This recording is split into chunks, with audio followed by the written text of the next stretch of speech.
A Course in Miracles, Chapter 2. Nasa last section na tayo, Section 8, The Meaning of the Last Judgment. No? So, yan, saktong-sakto dun sa title kasi last section na, no? Meaning of Last Judgment. No? So, bago natin simulan yung discussion natin about this section, gusto ko muna kitang tanungin kung ano yung unang pumapasok sa isip mo pag narinig mo yung term na last judgment. So, bigyan kita ng ilang segundo para maisip mo or malaman mo kung ano ba yung perception, no? Dito malalaman natin kung ano yung perception natin kung saan siya nakabase. Okay. So, sige. Kung meron man or wala, okay lang. Pero kung ano man yung nag-pop up sa awareness mo, kung ano man yung naisip mong idea about last judgment, follow-up question, ano sa tingin mo, saan siya based? Kung saan siya based? Based ba siya sa fear? O based ba siya sa love? No? So ako, personally, dati, lalo na nung hindi ko pa nalalaman tong mga teachings ng A Course in Miracles, no? Siguro kung ano yung pangkaraniwang perception about last judgment, yun din yung natutunan ko, no? So, parang pag sinabing last judgment, 'di ba, pag papakinggan mo siya parang nakakatakot talaga siyang pakinggan, no? Tapos ang natutunan pa natin about diyan is yung parang pagkatas ng buhay natin dito sa earth, 'di ba? Parang kumbaga i-review yung buhay natin. Tapos pag nandun na tayo sa kabilang side, re-reviewin, titingnan kung nabuhay ba tayo ng tama, ng ayon sa gusto ni God, no? Kumbaga dun sa law of God, di ba? Ginawa nating lawyer si God, attorney or judge, no?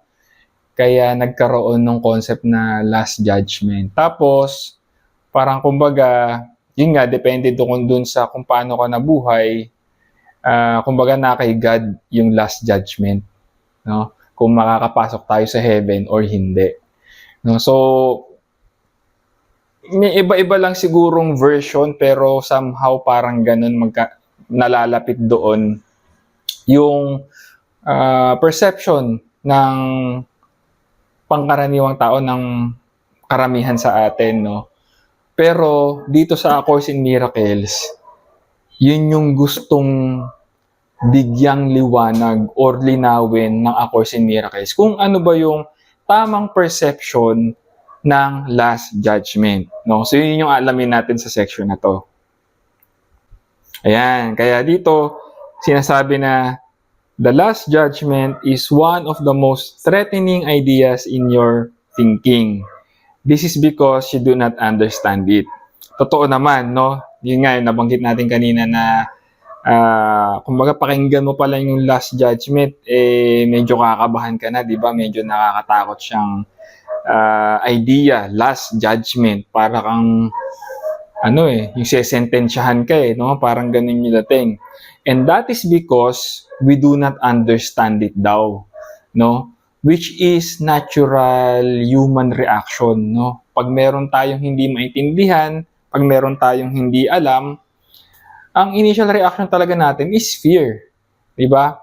Kaya nga marami doon sa mga nakaka-discover nitong A Course in Miracles, no? Yung kumbaga na-immerse tayo dun sa mga beliefs na based on fear, kabaliktaran yun ng perception na tinuturo ng A Course in Miracles, no? Parang hindi surprising, no, na yun yung initial reaction, no? Parang ano ba tong mga mga concepts na to, parang hindi ganito yung kinalakihan natin, hindi tayo sanay, no? So parang nakakakaba or nakakatakot siya na kasi against siya dun sa mga natutunan natin.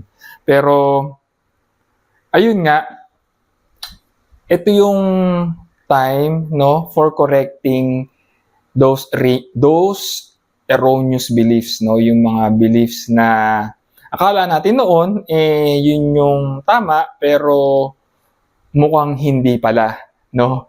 Kumbaga nakasanayan lang natin siya kaya naisip natin na yun yung normal, no? Pero hindi pala siya yung tama, hindi siya yung aligned doon sa truth, no? Yan, nilinaw dito. Judgment is not an attribute of God. No? Hindi siya attribute of God. God is love. No, hindi natin pwedeng pagsamahin yung love and judgment. Nabanggit natin 'yan sa mga nakaraang videos, no, na yung nagkakaroon ng judgment pag merong lack of love, no? Kumbaga, yung gap, no, parang ang pumupunan doon is judgment, no? Kumbaga yung lack of love daw, yung space na kumbaga nawalan ng essence of love, napapalitan siya ng judgment, no? So God is love and judgment is not an attribute of God, no? So kung hindi siya attribute of God, kanino siya nanggaling? Di ba? Parang sinasabi dito na it is also our idea, no, yung judgment, katulad ng sin, no, katulad ng separation from God. Yun ay idea lang natin, no? It is just an idea. So yung last judgment then is based on that idea rin, no? Kaya sabi dito, it was brought into being only after the separation, which is an idea, when it became one of the many learning devices to be built into the overall plan, no? So ayun, tulad nga ng sinabi natin, no, separation is just an idea. So in the same way, yung last judgment is also an idea, no? Kumbaga doon din siya based sa illusion na yon of separation. Yan.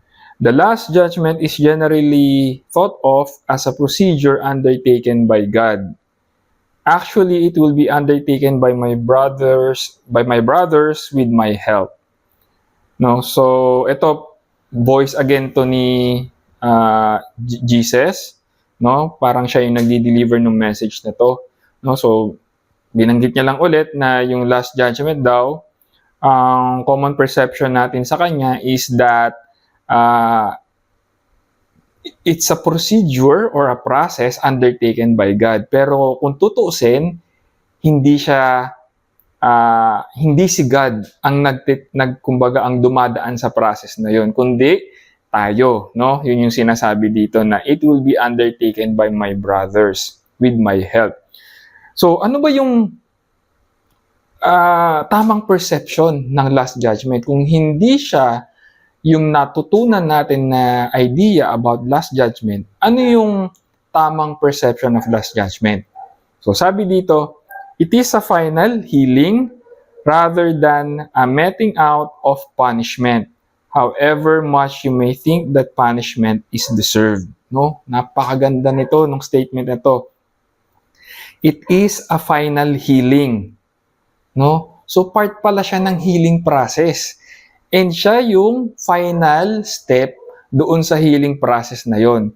Kaya siya tinawag na last judgment, no? So, ang ibig sabihin pala nun, no, yung last judgment, once na ma-realize natin yung truth, or mas magandang sabihin natin na once na ma-remember natin, no, yung truth that we are never separate from God, that is only an illusion, no, yung mga napag-uusapan natin dito sa A Course in Miracles, once na talagang kumbaga ma-realize talaga natin siya, ma-embody natin, no, kumbaga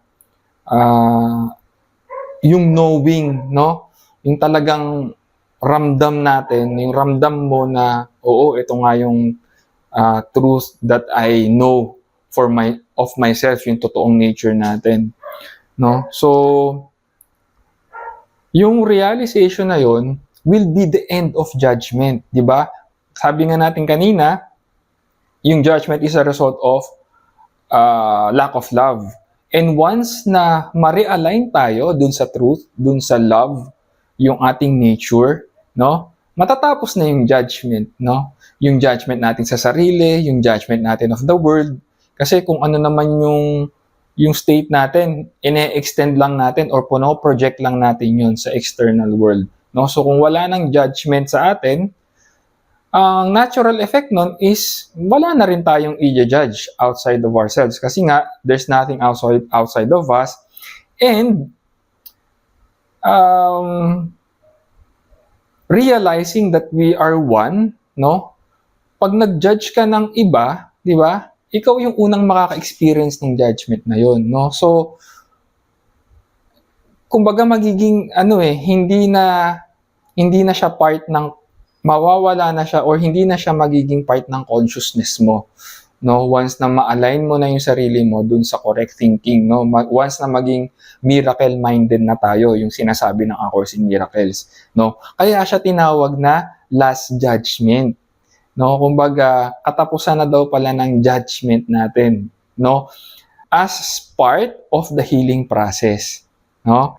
And pag wala ng judgment, diba? Doon na natin may experience yung love, yung peace, diba? Yung joy, yung happiness, kasi wala nang nagbablock, wala nang block doon sa awareness natin. Yan. So, yun nga, yung judgment is not a punishment, but in fact, part of the healing process, no? Yung sinabi nga natin kanina, punishment is a concept totally opposed to right-mindedness. And the aim of the last judgment is to restore right-mindedness to you. Yun. So, yan yung nabanggit natin again kanina, no, yung miracle-mindedness. Ito yung tinutukoy na right-mindedness. So, yun daw yung nire-restore sa atin after nung last judgment as part of our healing process. No, kaya sinabi dito, the last judgment might be called a process of right evaluation, no? So, yung judgment, pwede pa rin natin siyang gamitin, pero in a positive way na, no? Toward healing. Kaya siya sinasabing right evaluation, no? Kumbaga, parang ginajudge natin yung, halimbawa, yung thought natin, no? Kung based ba siya sa love or based ba siya sa fear? In alignment ba siya with the truth or hindi, no? So, kumbaga, yun na yung ginagamit natin, ginajudge natin in a positive way. Kumbaga, ginagamit natin siya to evaluate, no, yung ating thinking, yung mga naiisip natin, yung mga thoughts natin, kung align ba siya with love or with fear, no? So, yun na daw yung nagagamit daw natin yung judgment for that, no? For right evaluation. The first step toward freedom involves a sorting out of false from the true, no? So, ayan yung ginagawa natin dito sa A Course in Miracles, no? So, parang ayan din yung ginagawa doon sa pag sinasabi nating judgment nga, no? Yung evaluation, no? Or sorting out what is false from the true, what is illusion from reality, what is fear, and what is love. Ayan, may binanggit na rin dito, no, familiar na term din sa atin kasi religious term siya, biblical term siya. This is a process of separation in the constructive sense and reflects the true meaning of the apocalypse. Yan. Apocalypse, di ba? Apocalypse, parang ang pagkakaintindi natin dyan is end of days, no? Di ba? Parang, again, meron siyang negative connotation, no? Nakakatakot siyang pakinggan, apocalypse, end of days, no? Parang katapusan na ba ng mundo, no? Pero ang natatapos pala, yung mundong natutunan natin, no? Pag dumaan tayo or pag na-experience natin yung healing, yung world na yon na nakasanayan natin will be transformed, no, into another world, no, another reality which is based on love na, no. Dito na natin na-experience yung miracles, no? Parang kasi ang turo nga sa atin ng A Course in Miracles, yung miracles are our natural state daw, no? Hindi siya, kumbaga hindi siya dapat kakaiba. Dapat ito daw yung ating natural experience dito sa ating buhay, no? So, yun yung parang sinasabi na true meaning of the apocalypse daw, no? It's the end of the world na nakasanayan natin, no? Yung old world, yung old self natin, yun yung natatapos. Pero yung life patuloy pa rin, natatransform lang into something beautiful, no? Kasi align na siya with love, eh, no? Kumbaga, doon na natin na-experience yung peace, yung love, yung joy, yung happiness, and nagre-reflect na yung outer world, no? Slowly re-reflect siya dun sa ating experience din. Kasi na i-correct na natin, na itama na natin yung ating inner world, no? Kumbaga. And everyone will ultimately look upon his own creations and choose to preserve only what is good, just as God himself looked upon what he had created and knew that it was good. No? So, kumbaga, parang although hindi pa natin nakikita yung change, no, yung sa ating reality, sa outside world natin, no? Dahil nagbago na yung perception natin, no? Parang yung mundo natin, yung kung paano tayo relate doon sa ating mundo nagbago na, no? Although yung physical appearance niya is the same pa rin, how we interact with the world, no? How we relate to the world is nagbago na, no? Kasi sa atin yung pagbabago, no? Kumbaga internal siya. So siguro yung mga past experiences natin na noon ang tingin natin curse, no?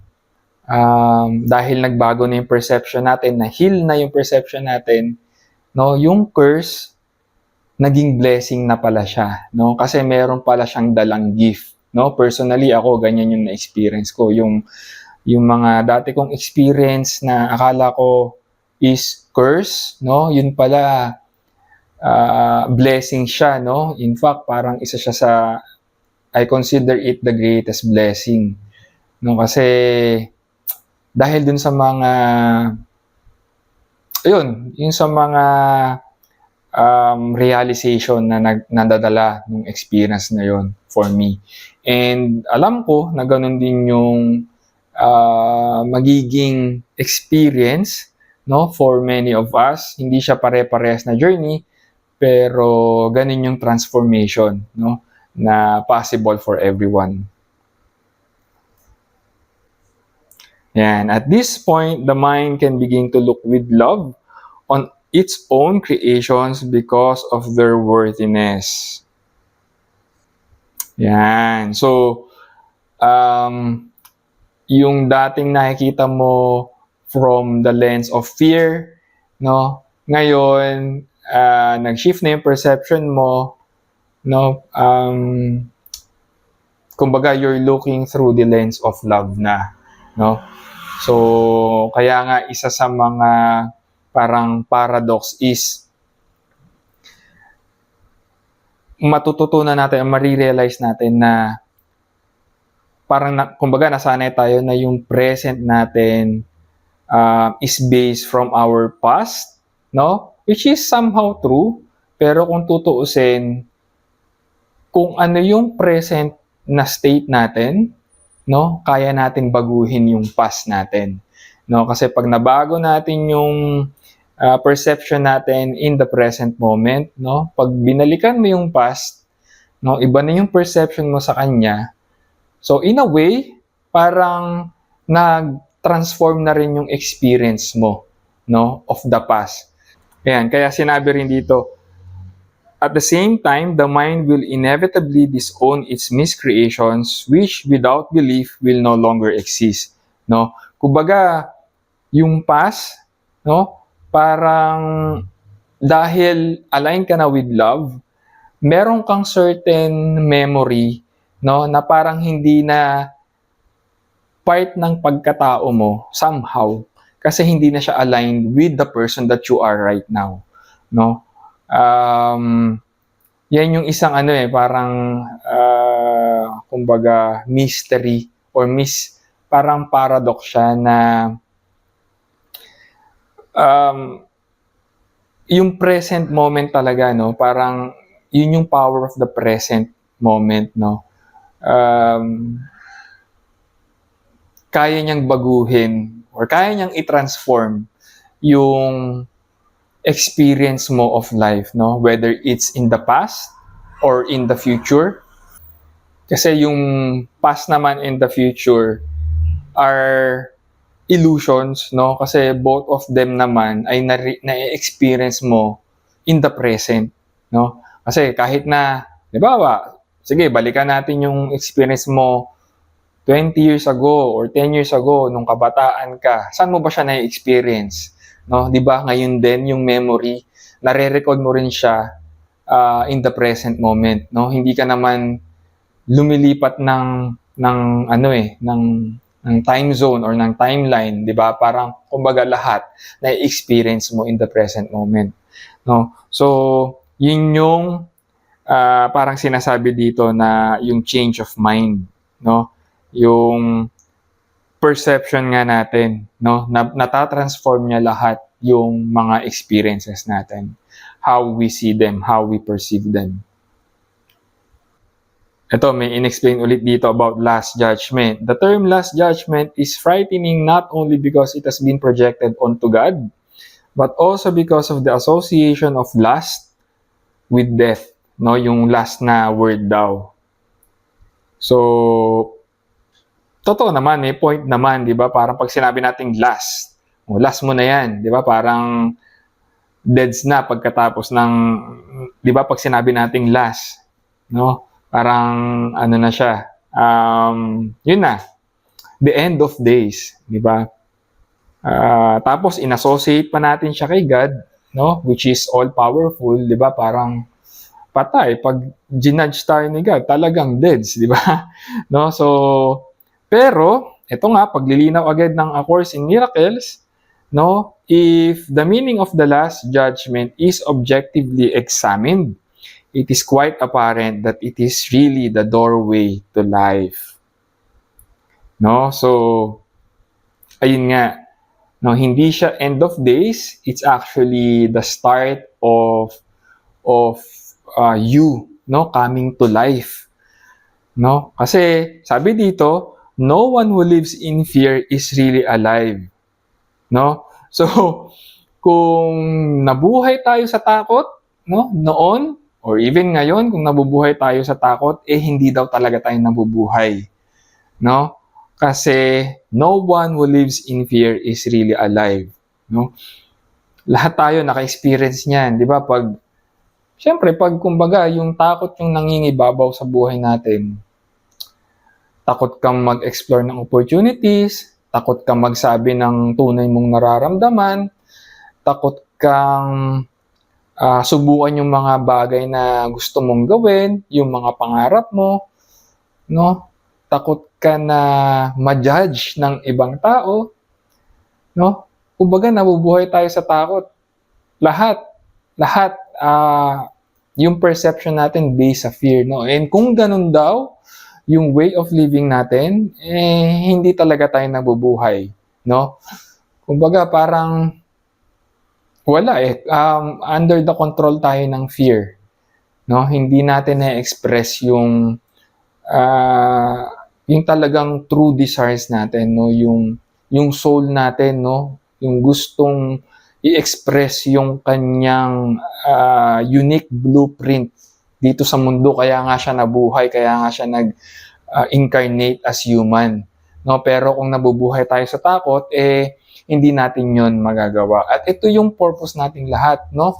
To be alive, to be the expression of who we are, no? To be the unique expression, no? Kasi we are all expressions of God, no? And kung merong isang sa atin, no, na kung hindi natin i-express yung unique expression na yon, 'di ba, parang somehow yung totality of experience ni God is nabablock rin natin, no? So, kaya nga 'di ba, nabanggit natin last time na yung God's will is also our will, no? Kasi gusto rin ni God na ma-experience natin yung kumbaga yung love, yung joy, yung peace, no? Which is the nature of God itself, no? So ayun, no? So mabuhay tayo sa love. Kasi 'di ba? Alam na natin kung paano mabuhay based sa fear, no? Subukan natin naman yung sinasuggest ng A Course in Miracles, no? Yun yung shifting our perception from fear to love, no? Imagine kung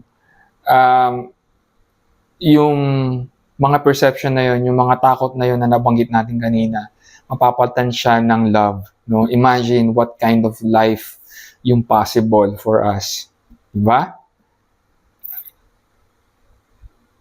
Yan. The purpose of time is solely to give you time to achieve this judgment, no? So, yan, nabanggit na napag-usapan na natin last time yung purpose of time, no? So, yung purpose of time daw is to give us time to reach, no? Na marating natin yung last judgment, no? Kumbaga, kung dati iniiwasan natin or takot tayo dun sa last judgment, itong A Course in Miracles, ini-encourage tayo na marating na natin yung last judgment, no? Kasi after nung last judgment, no, yan na yung rebirth of who we are. Rebirth nung totoong tayo, no? Kaya nga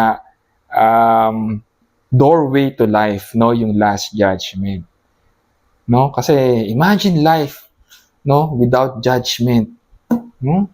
Pag hindi mo ginajudge yung sarili mo, you are free to express who you are, no? And ganun din yung pakitungo mo sa ibang tao, di ba? Isipin mo how others would feel around you, no? Kung alam nila na, ay, itong taong to, hindi ako i-judge, no? I can be myself, di ba? Yung anong yon, yung ripple effect, no, na nagagawa ng self-love, yung when we heal our own perception, di ba? Naturally, no, nagkakaroon siya ng magandang impact, ng positive impact to the world, no, dun sa mga taong nakakasalamuhan natin. Ayan. So, diyan nagtatapos ang ating section 8, the meaning of the last judgment. And diyan rin nagtatapos ang ating chapter 2, no? Napakagandang pagtatapos, no? So sana ito na talaga yung moment, no, na iniintay natin for that last judgment. And it only takes a conscious decision from us, no, to make that choice, no? Choosing love instead of fear. And yan yung perception, yung shift in perception na tinuturo sa atin ng A Course in Miracles, shifting the way we live from na base sa fear towards sa love, no? So, thank you for joining me in this session. Napakagandang session. Sana nagustuhan mo rin. And hopefully may napulot kang insight. And kita-kits ulit tayo sa mga susunod pang chapters. Again, thank you. And ayun, see you in the next one.